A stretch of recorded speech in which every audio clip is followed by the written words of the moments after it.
കുടിശ്ശിക ക്ഷേമ പെൻഷൻ ഇനി നിലവിൽ 3 ഗഡുക്കളാണ് നൽകുവാനുള്ളത്. 62 ലക്ഷത്തോളം വരുന്ന പെൻഷൻ ഗുണഭോക്താക്കൾക്ക് മെയ് മാസത്തെ തുക വിതരണത്തോടൊപ്പം 1 ഗഡു കുടിശ്ശിക കൂടി ചേർത്താണ് വിതരണം ചെയ്യുന്നത്. ഒരുമിച്ച് നൽകുമ്പോൾ 3200 രൂപ വീതം എത്തിച്ചേരും. എല്ലാവർക്കും കൃത്യമായി വിതരണം ചെയ്യും. തദ്ദേശ തെരഞ്ഞെടുപ്പുകൾ കൂടി വരുന്ന സാഹചര്യത്തിൽ അതിനു മുമ്പ് എല്ലാവർക്കും ഈ ആനുകൂല്യങ്ങൾ എത്തിച്ചേരും.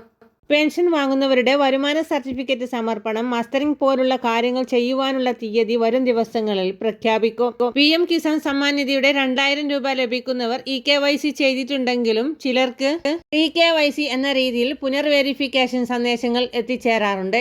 ഇത്തരത്തിൽ സ്റ്റാറ്റസ് കാണിക്കുന്നവർ വീണ്ടും KYC ചെയ്ത് അക്കൗണ്ട് പുതുക്കിയെടുക്കുക.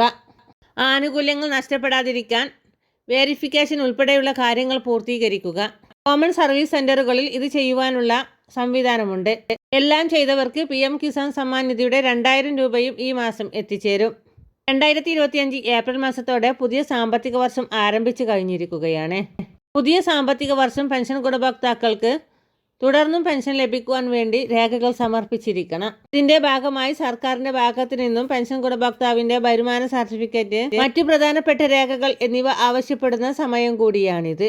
വീടുകൾ കേന്ദ്രീകരിച്ചിട്ടുള്ള അന്വേഷണവും വാർഷിക മസ്റ്ററിംഗ് ഉൾപ്പെടെയുള്ള നടപടികളും ഈ സാമ്പത്തിക വർഷം ഉണ്ടാകും. തീയതികൾ വരും ദിവസങ്ങളിലായി അറിയിക്കും. 1 ലക്ഷം രൂപയ്ക്ക് മുകളിൽ വാർഷിക വരുമാനമുള്ളവർക്ക് പെൻഷൻ വാങ്ങുവാൻ അർഹതയില്ലെന്ന കാര്യം എല്ലാവരും മറക്കാതിരിക്കുക. ഇത്തരത്തിൽ വാർഷിക വരുമാന സർട്ടിഫിക്കറ്റ് ഹാജരാക്കുന്നത് മൂലം അനർഹരായവരെ പദ്ധതിയിൽ നിന്ന് പുറത്താക്കുവാനും സർക്കാരിന് സാധിക്കും. സർക്കാർ അറിയിപ്പുകൾ നിങ്ങളിലേക്ക് എത്തുവാൻ വേണ്ടി ഈ ചാനൽ സബ്സ്ക്രൈബ് ചെയ്യുവാൻ മറക്കാതിരിക്കുക.